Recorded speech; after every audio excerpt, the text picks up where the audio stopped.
He gave it to me.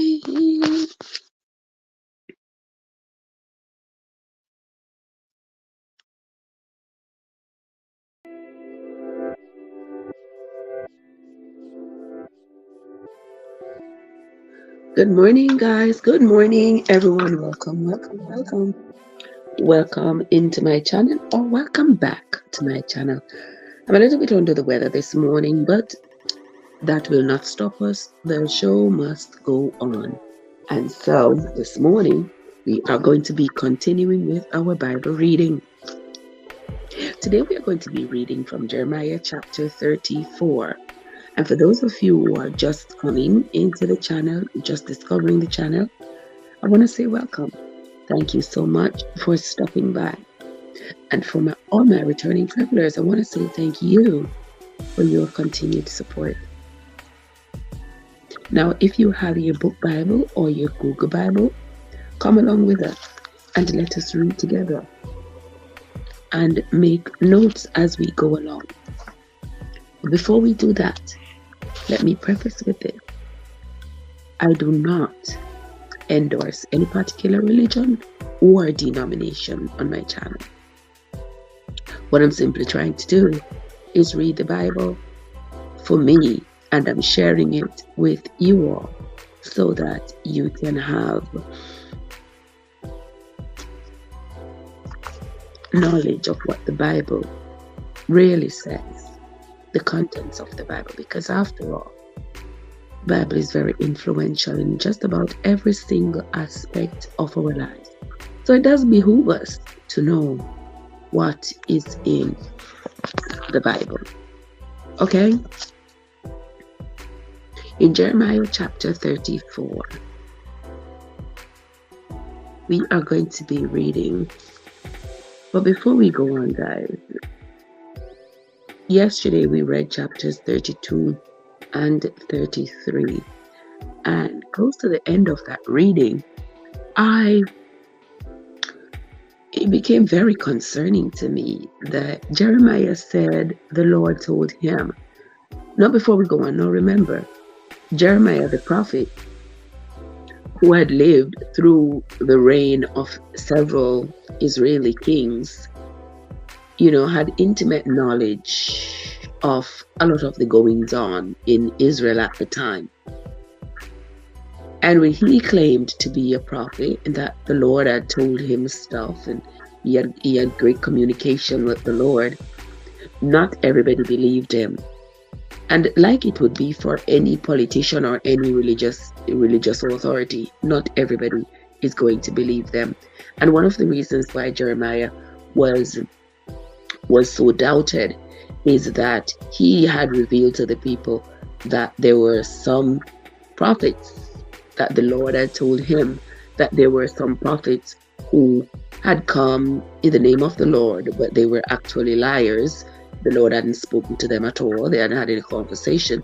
Namely, he mentioned Shemaiah, and Shemaiah was that prophet who had said he was in communication with the Lord. And he had dissuaded King Rehoboam from going up against the self-proclaimed King Jeroboam in battle in order to regain some Israeli territory.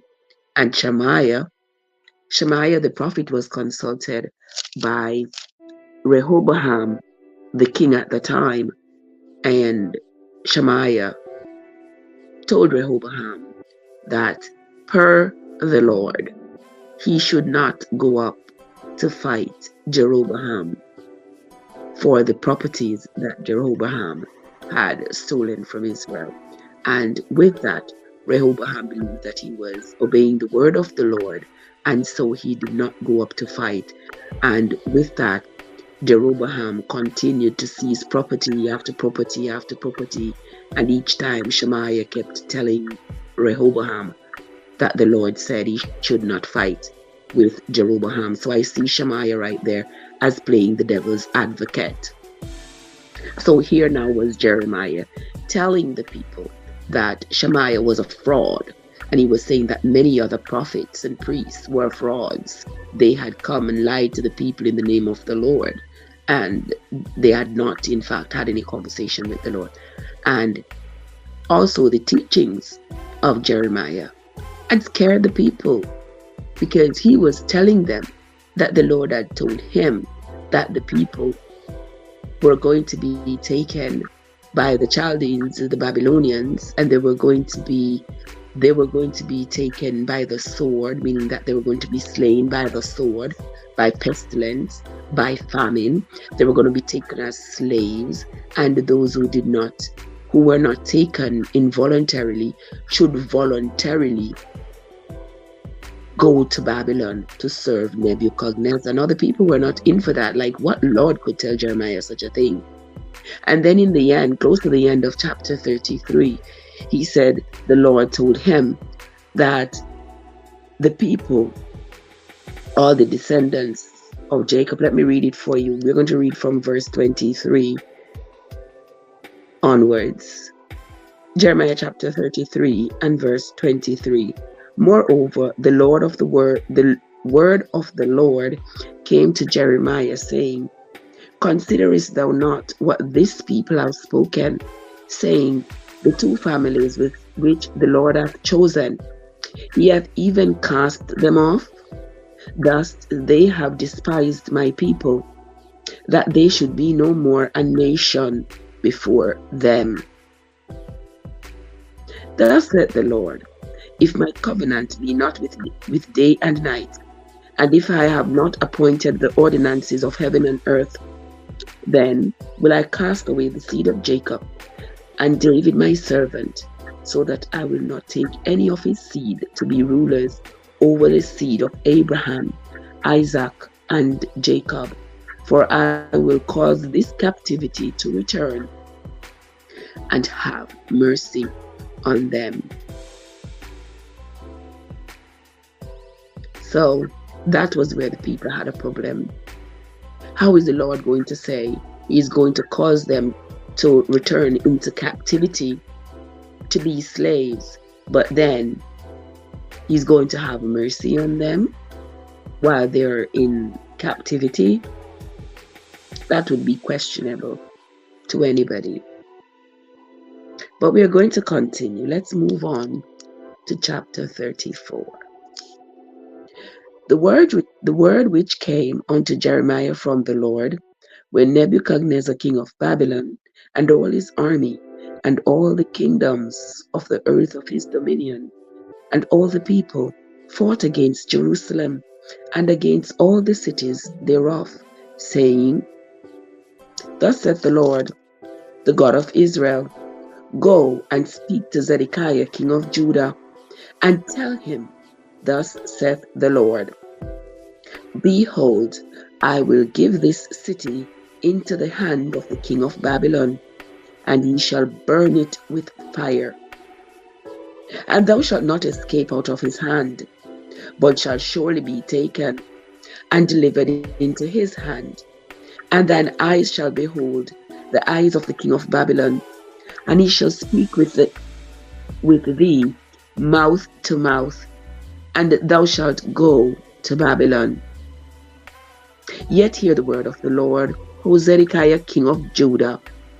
Thus saith the Lord of thee, Thou shalt not die by the sword, but thou shalt die in peace, and with the burnings of thy fathers, the former kings which were before thee. So shall they burn odors for thee, and they will lament thee, saying, Ah, Lord, for I have pronounced the word, saith the Lord. Then Jeremiah the prophet spake all these words unto Zedekiah, king of Judah, in Jerusalem. When the king of Babylon's army fought against Jerusalem, and against all the cities of Judah that were left, against Lachish, and against Azekah, for these defenced cities remained of the cities of Judah. This is the word that came unto Jeremiah from the Lord.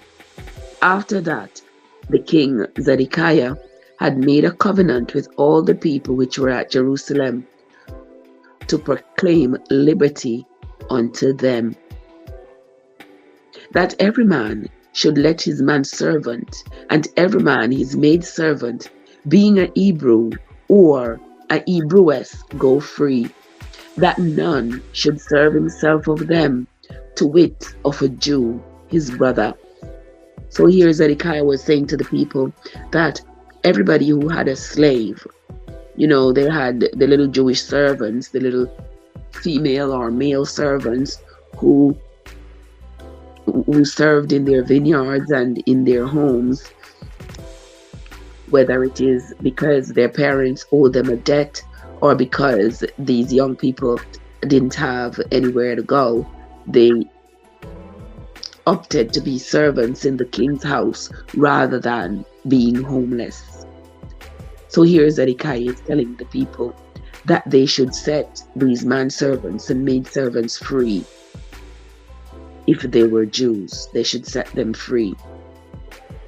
Verse 10 says, "Now when all the princes and all the people which had entered into the covenant heard that everyone should let his manservant and everyone his maidservant go free, that none should serve themselves of them any more, then they obeyed and let them go. But afterwards they turned and caused the servants and the handmaids whom they had set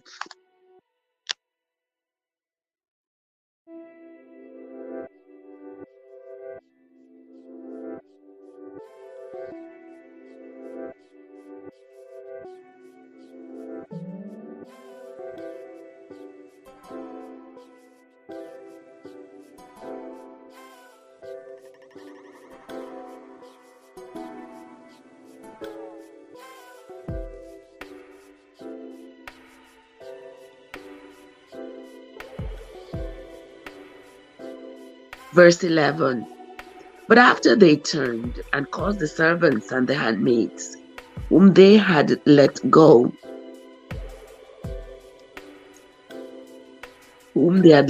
free to return, and brought them into subjection for servants and for handmaids. Therefore the word of the Lord came to Jeremiah from the Lord, saying, Thus saith the Lord, the God of Israel, I made a covenant with your fathers in the day that I brought them forth out of the land of Egypt, out of the house of bondsmen, saying, At the end of 7 years, let ye go every man his brother, a Hebrew, which hath been sold unto thee. And when he hath served thee 6 years, thou shalt let him go free from thee. But your fathers hearkened not unto me, neither inclined their ear. Now, y'all remember that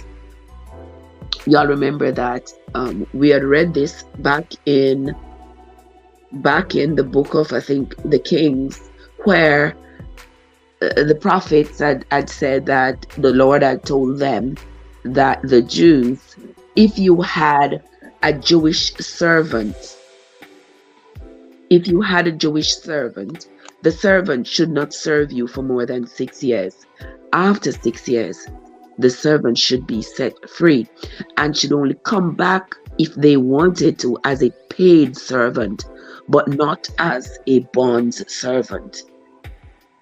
And the bond servant is what I was talking about earlier, when a child is handed over to the king or to any other affluent person to work as their servant in exchange for a debt that their parents owed to that person. Now, if you remember when we read the book on this foundation a few months ago, we saw where there was a lot of children being handed over to the affluent people of society because their parents were in debt to these people and were unable to pay.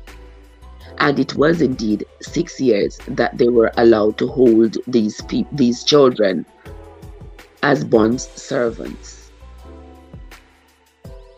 So here Jeremiah is saying the Lord has told him that This law was given to their foreparents, but they did not obey. They did not set the bondservants and the maidservants free after 6 years. Thou shalt let him go free from thee, but your fathers hearkened not unto me, neither inclined their ear. And he were now turned, and had done right in my sight, in proclaiming liberty, every man to his neighbor. And he had made a covenant before me in the house which is called by my name. But he turned and polluted my name, and caused every man his servant, and every man his handmaid, whom he had set at liberty at their pleasure, to, to return, and brought them into subjection, to be unto you for servants and for handmaids. Therefore, thus saith the Lord, ye have not hearkened unto me in proclaiming liberty, every one to his brother, and every man to his neighbor. Behold, I proclaim a liberty for you, said the Lord, to the sword, to the pestilence, and to the famine, and I will make you to be removed into all the kingdoms of the earth.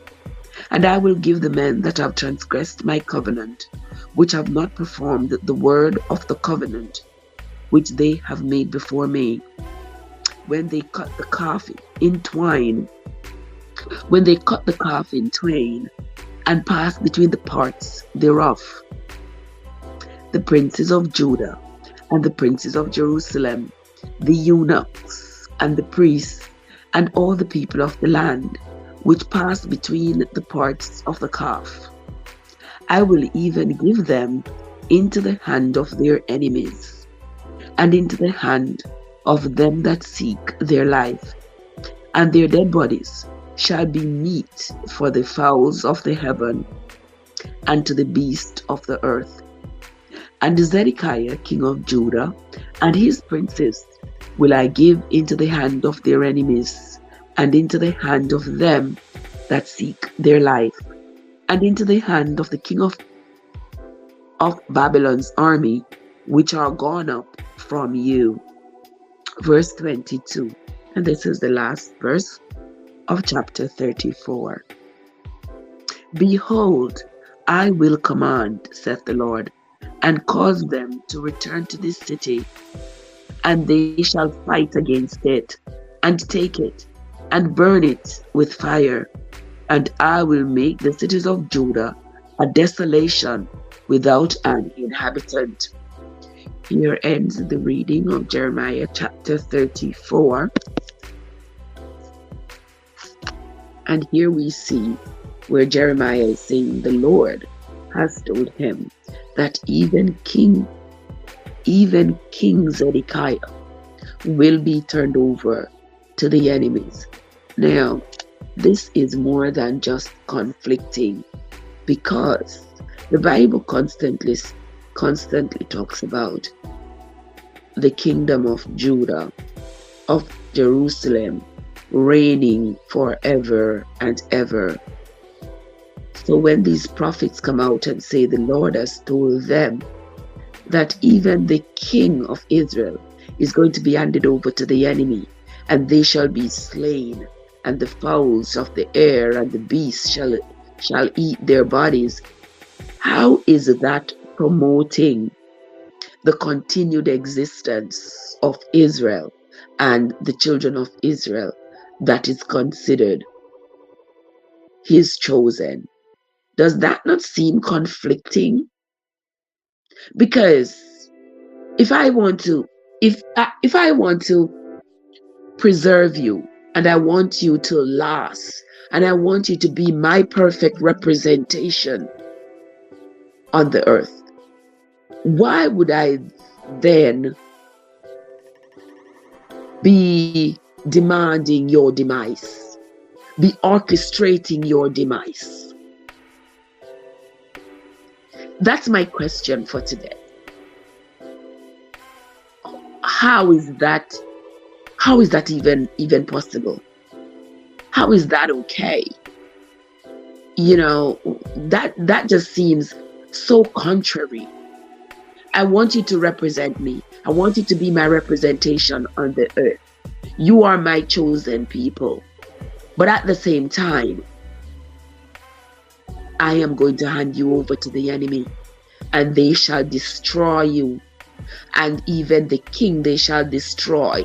They shall destroy all your seeds. That means all your children and your children's children. That means everybody shall be destroyed, either by the sword, the pestilence, or the famine. But everybody shall be destroyed. So when we are all destroyed, how are we going to continue with your work that you claim to have put us here to do? I tell you, the Bible is filled with so many controversies. You have to read the Bible in its entirety to really understand the number of controversies that are in there, and ask yourself the pertinent questions. You know, whether these stories are true or these stories are made up. Because if God is coming, is encountering these people in their dreams and talking to them and telling them stuff and telling them the way forward for the Jewish people, why would he be telling everybody a different story? Why would everybody be coming and saying the Lord told them? How are we supposed to know who the Lord really spoke to, apart from who was just elevating themselves as a priest or a prophet without the Lord having spoken to them? How would we know who he spoke to and who was fake? We don't know who was fake, and we don't know who he really spoke to, because everybody's saying a different thing and doing a different thing. No wonder there is so much confusion. No wonder the children of Israel are all over the place, because of the confusion with which they are presented. Because you can't love me and hate me at the same time. Love and hate can never be friends. It's either you love me or you hate me, one or the other, but it cannot be both. So we're going to think about this for today as we move on and go about our Thanksgiving week. I want to say thanks to everybody who came into the live. I sincerely appreciate you. And those of you who will listen after the live has ended, I want to say thanks to you too for having come. I sincerely appreciate you. But that's where we are going to end the reading for today. When we come back tomorrow morning, we will continue with Jeremiah chapter 35. Until then, my friends, this is Trev from Trevessence, where your journey matters. Now have yourselves a great day, everybody.